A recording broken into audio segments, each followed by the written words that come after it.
Hello, everyone. Good evening, good morning, good afternoon, as the case may be. Hi, I'm Bunny Says, and welcome to another episode of Cinderella Phenomenon. It's a balmy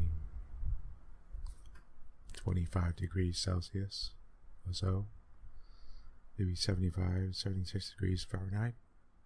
It's rather humid, and I have the fan on and the windows open, so I'll try to get rid of as much sound as possible. It's the evening, so hopefully there won't be so much sound today. So now we're going to start a new path.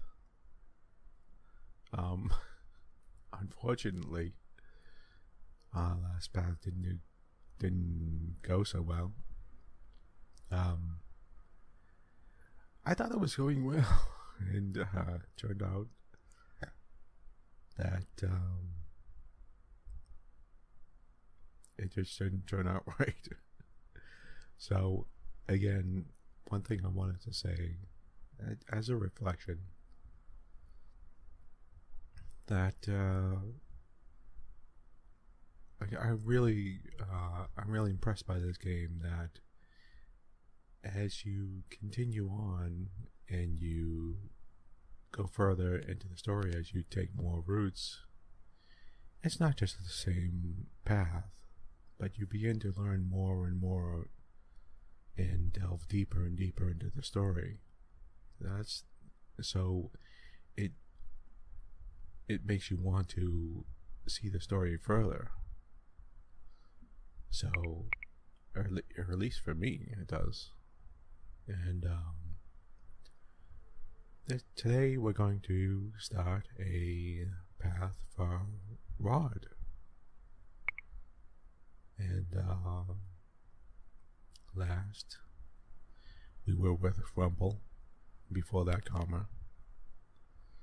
And I'm hoping that if I choose Rod here, that I will get a further explanation, a further in-depth study of the story itself, of what's going on. So I hope you all can sit back and relax and enjoy yourself while I go into the path of Rod. So Rod's path. So without further ado, let's get into this. And I'm going to choose Rod now. So here we are, chapter 3, a change of pace. So we're in the common room, and Lucette, of course, is wondering if she'll pair up with a partner, and in this case her partner is going to be Rod, since I picked Rod. So Lucette, I'll ask Rod if he will pair up with me. I know we do not have a good relationship. Rod has spared no effort in telling me how cruel I have been to his family. But I feel that rectifying whatever mistakes I've made with them might be an easy way to get 3 good deeds. Now, I don't want to do this for an easy way to get 3 good deeds, but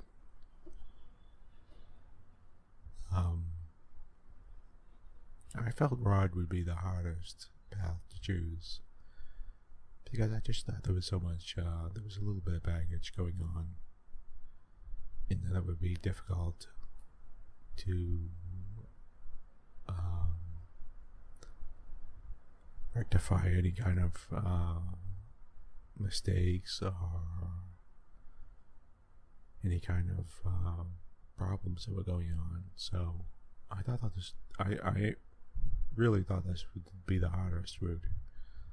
So and that's why I saved this for sort of last. I didn't even know when we were first playing that I would be able to go through different routes, but in this case, I thought that this would be really hard, so I put it off to last. Okay, Delora Parfait here. And Delora is speaking, and she says, "Oh, this is going to be very interesting." Parfait.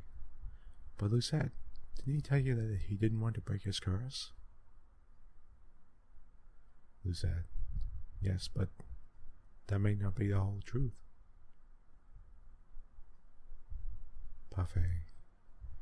He is still reluctant to break his curse despite all the advice I have offered him. Perhaps you will be able to encourage him where I could not. Now, from previous experience, we know that Rod has a curse in him, in that, so he knows who Lucette is. He knows that she's a princess. Now, Lucette, I do not care if he does not want to break his curse.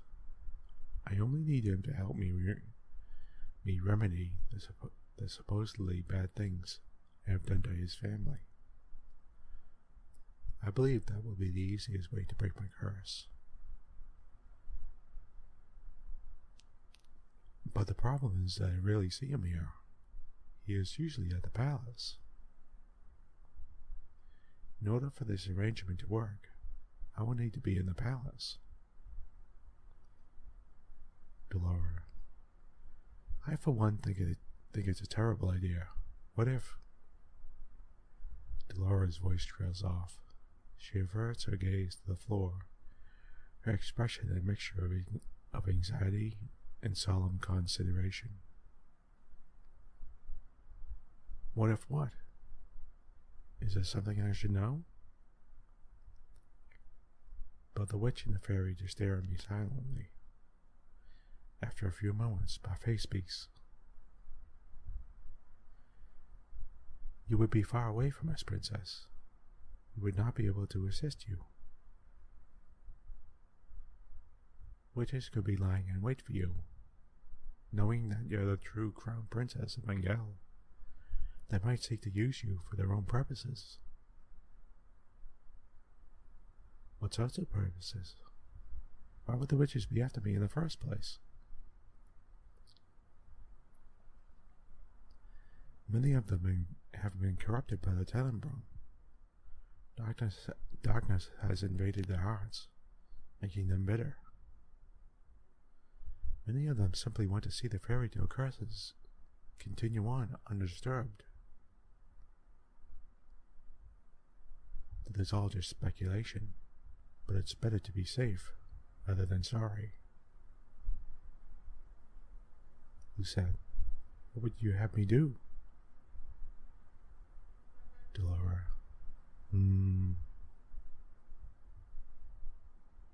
Delora? It's Parfait. Delora, I have an idea. I think I can get her into the palace and make sure there's someone to look out for her. How? Just trust me. Tomorrow the Ice Princess returns to her palace. Who said, I have a bad feeling about this.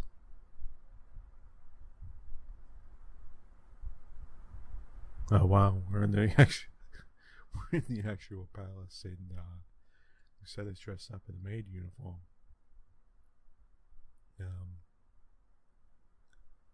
This cannot be happening. Maid. Don't dilly-dally. The princess will soon be awake and expecting your new maid.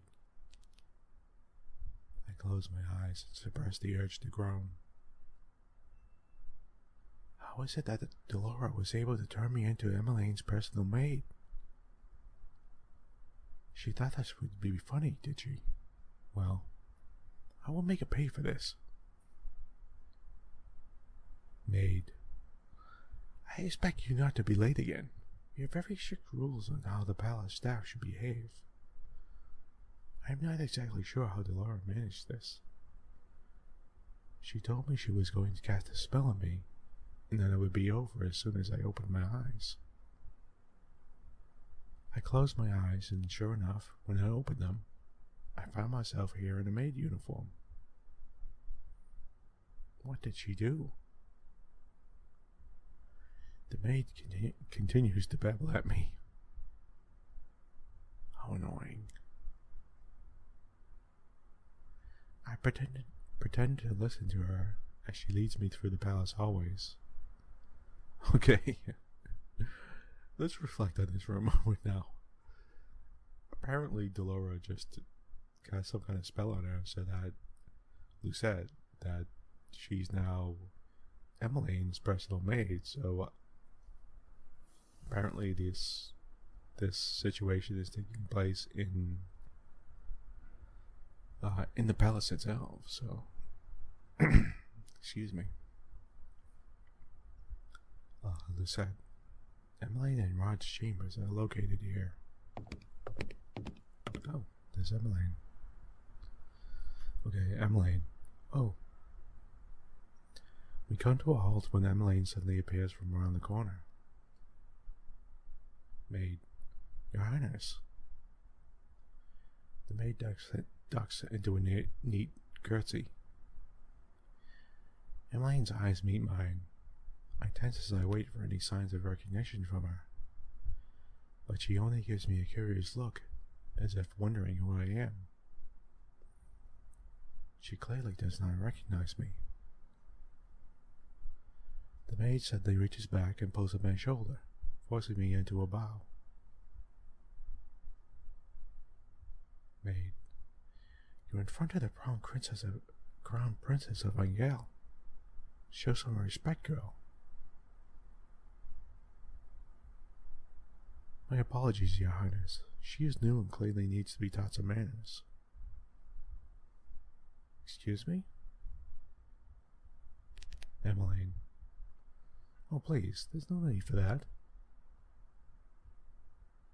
What is she trying to achieve by pretending to be kind to a palace maid?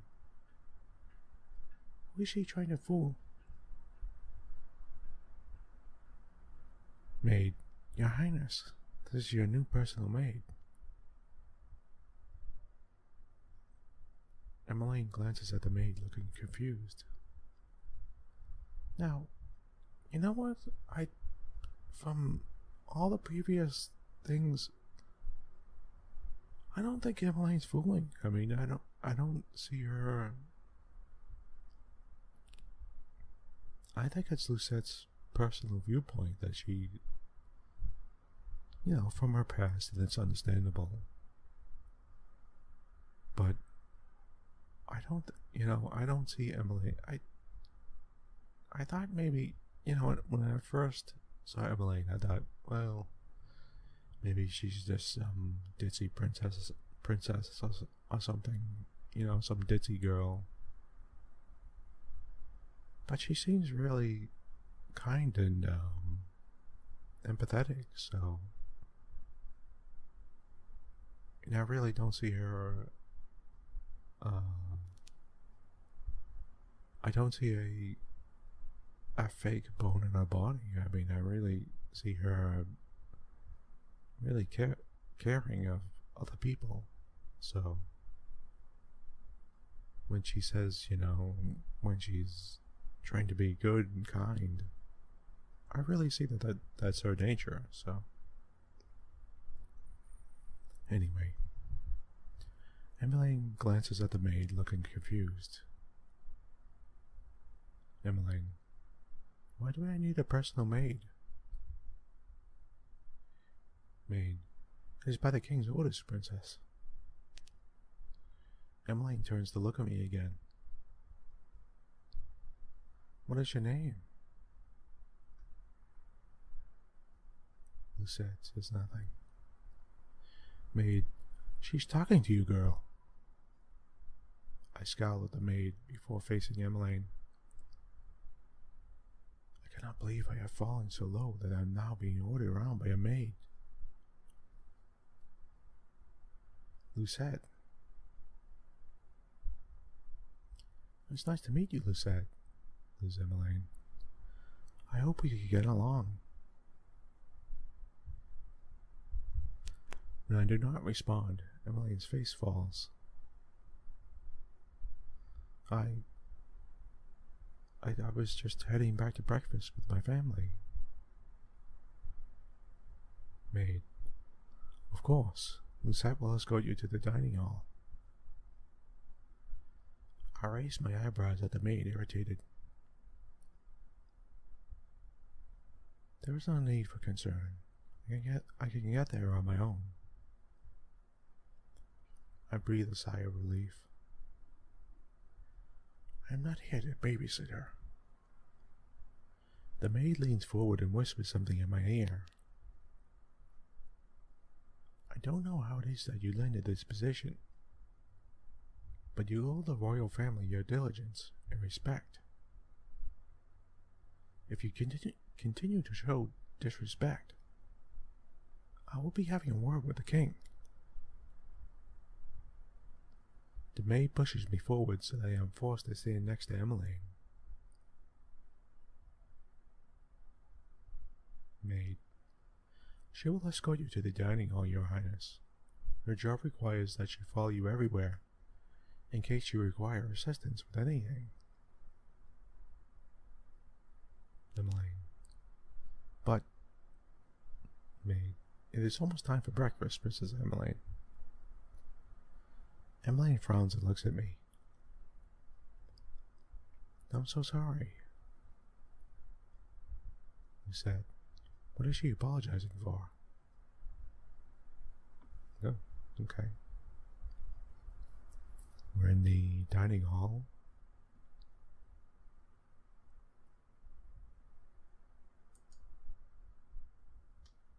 And Emmeline's here, and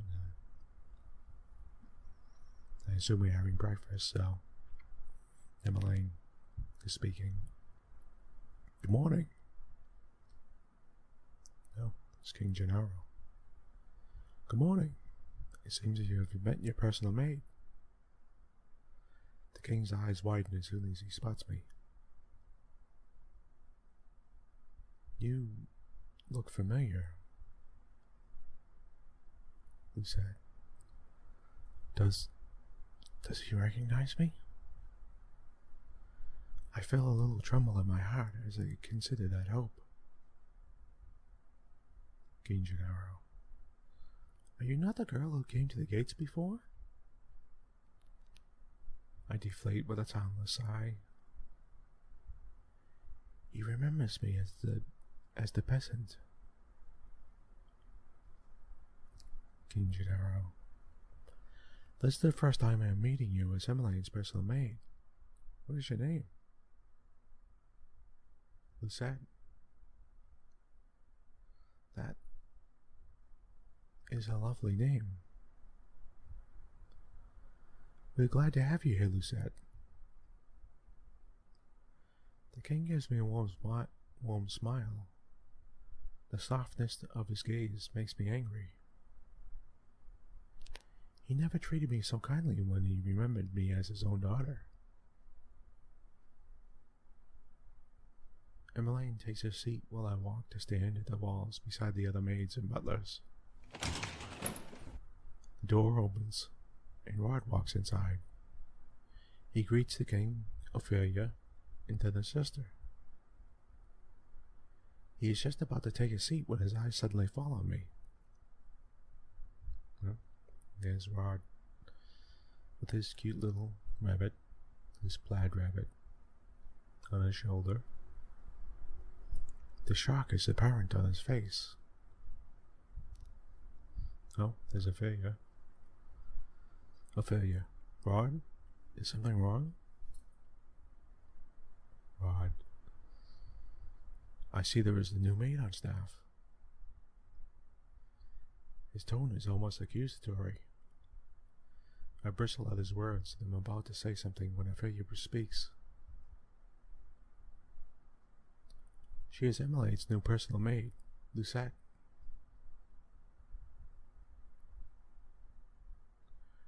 monarch stares at me for a few moments, his expression unreadable. Eventually, he moves to take his seat. I stand silent and watch the royal family eat their breakfast.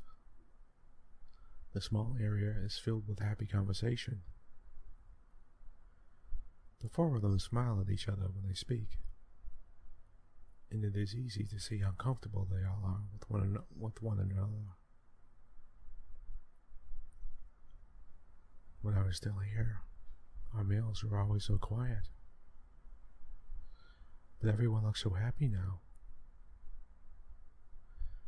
I bite my lip to will the heavy feeling away.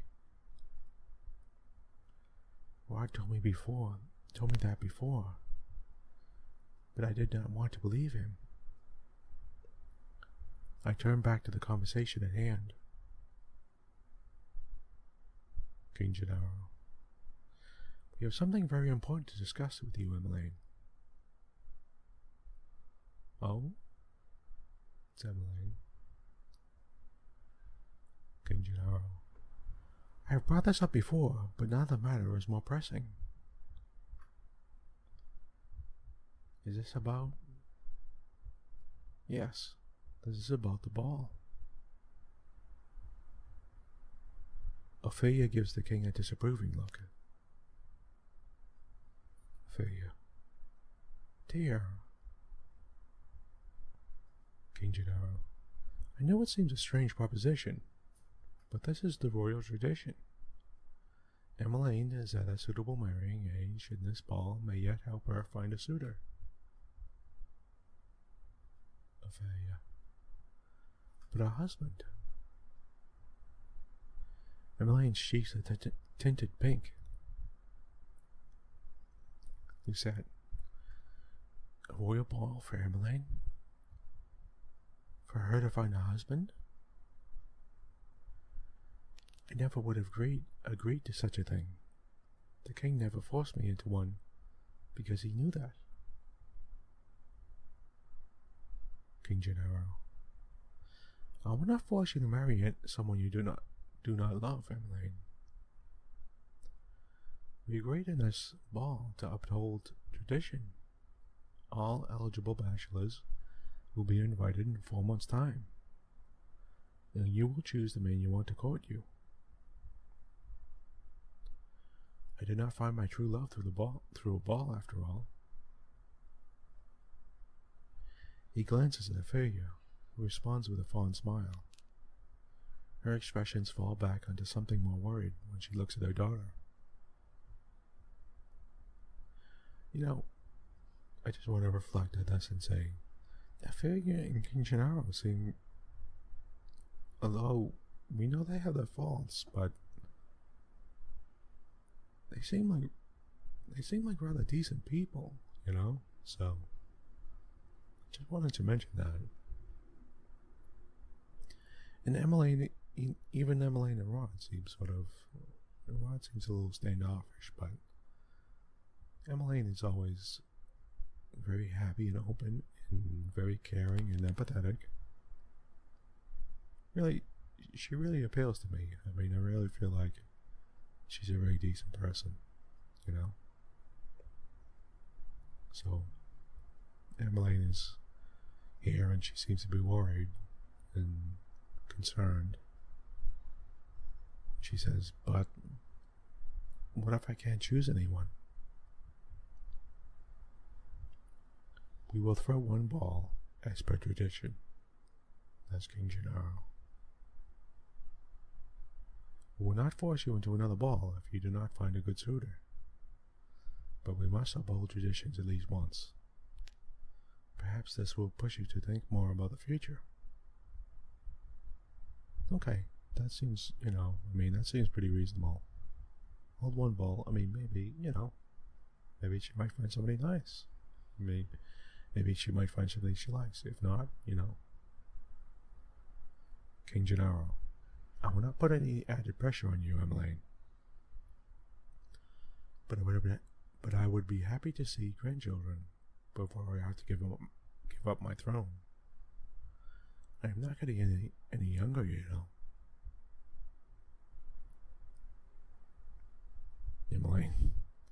father. I could tell that the king is trying to make light of the situation, but there is an undertone of seriousness. Emmeline eventually sighs and slowly nods. I understand. Now, that feels reasonably fair to me. Hold one ball, see how it goes. He's not pushing her and saying she has to marry somebody. And he knows. He married, remember, Ophelia's a baker's daughter. So, obviously he didn't meet her at a ball. So, I feel like King Gennaro has sympathy for this, but he does want to uphold tradition and go through the ball. That feels, perfectly acceptable to me. Okay, this is Lucette thinking again. My gaze shifts to Rod to search for a reaction, but his expression is impassive. No reaction at all. Did he know this was going to happen? Emmeline, but can I really be the princess? The king? Can I really be the princess the king of Angel deserves? I feel so unprepared. King Gennaro, you are the crown princess of Angel. You must be confident. Emmeline looks down, looking genuinely distressed. I'm finished. May I be excused? Ophelia, but sweetheart, you barely touched your food. King Gennaro,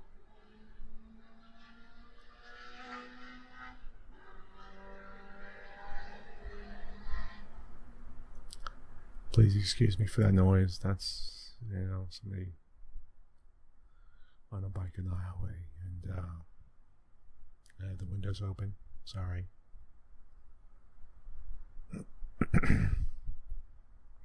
King Gennaro, you may. Emmeline stands up and knocks into a quick curtsy before rushing from the room. I do not move until I feel Rod's glare on me. I realize that I am meant to follow Emmeline. Excuse me. I curtsy and follow after Emmeline. Okay, now we're in the courtyard. I barely make it a few steps away from the dining hall before the door flies open, and Rod is rushing after me. Okay, here's Rod. Rod, what are you doing here? Uh-oh. I have a choice. Answer him or avoid the question. I think I better answer him because remember, he's cursed, so he knows, he knows who she is and what's going on, and avoiding it is not going to, that's not going to help, put it that way, so I better just answer him. I'm here to break my curse. What? You expect me to believe that when you had people offering to help with that? When you had people offering to help at the Machen?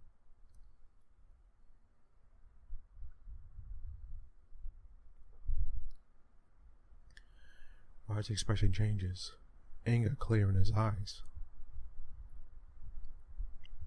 No, I know why you were really here. What are you talking about? You thought you might take back what is rightfully yours, didn't you? You have no qualms about hurting my family again. I stare at him, nonplussed by his accusations. I carefully quell the simmering anger inside me. The last thing I want is to be fired before I break my curse. I am not here to hurt anyone, so stop accusing me of such things. We glare at each other in silence.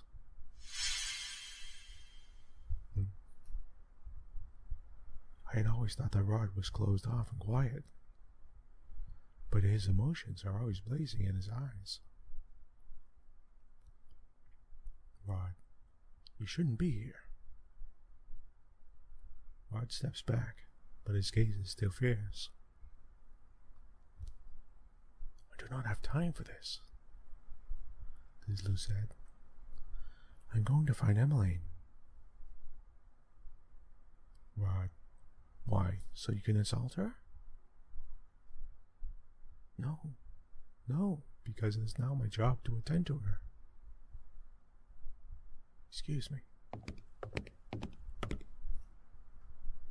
Okay, we're in the throne room. And, okay, this file is getting on long. We should stop here, but I'm going to go on for a few more minutes, okay? So, the last place I expect to find Emmeline is in the throne room. Much to my surprise, I find her standing alone inside, staring up at the throne.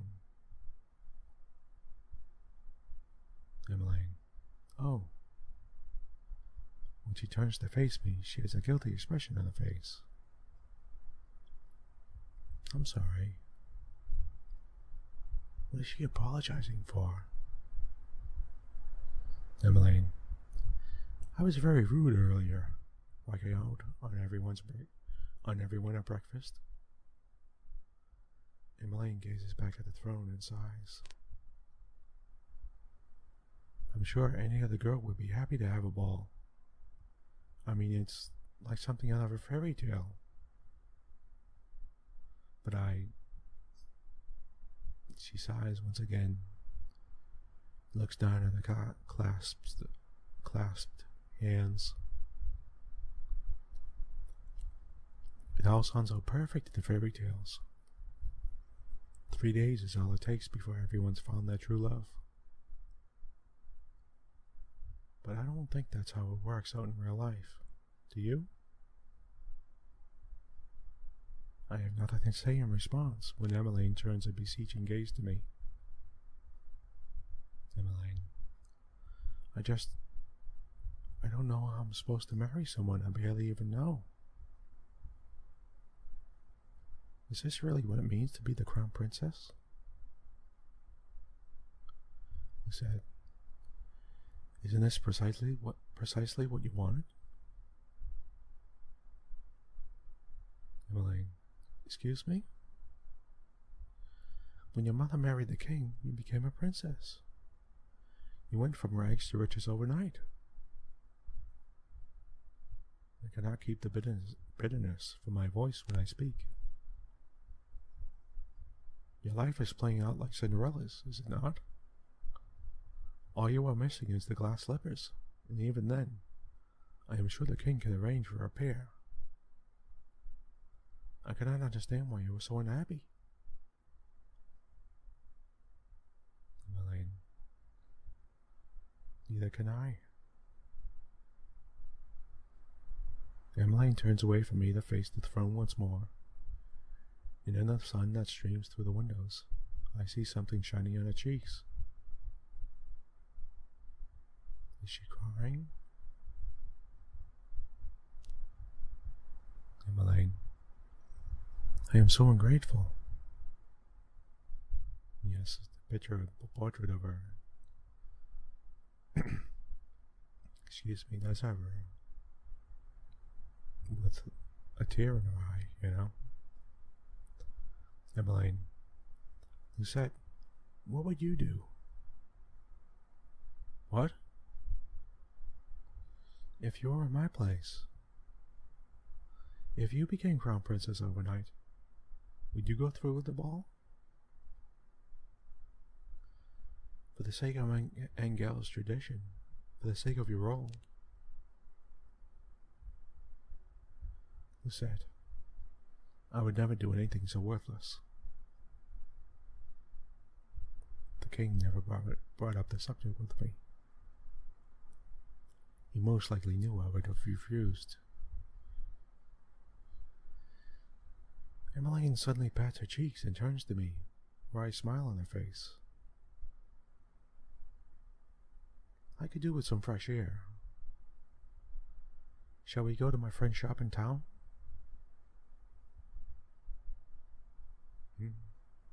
We're back in the courtyard. We have only just exited the throne room when Emmeline stops short, and I almost bump into her back. Oh. No. Mithros is here.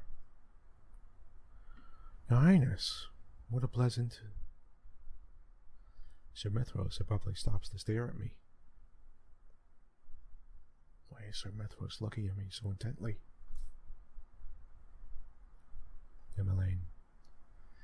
Is something the matter, Sir Mithros? Mithros.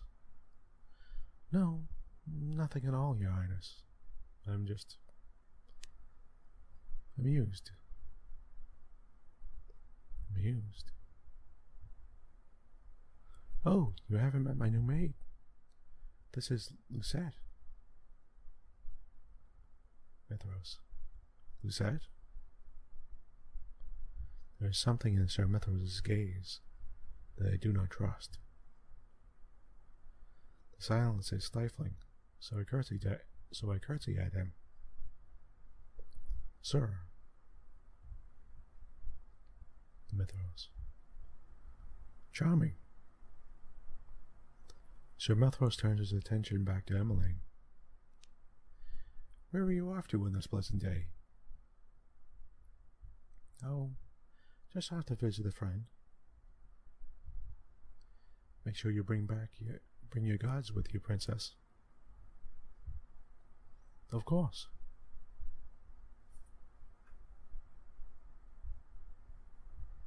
Okay.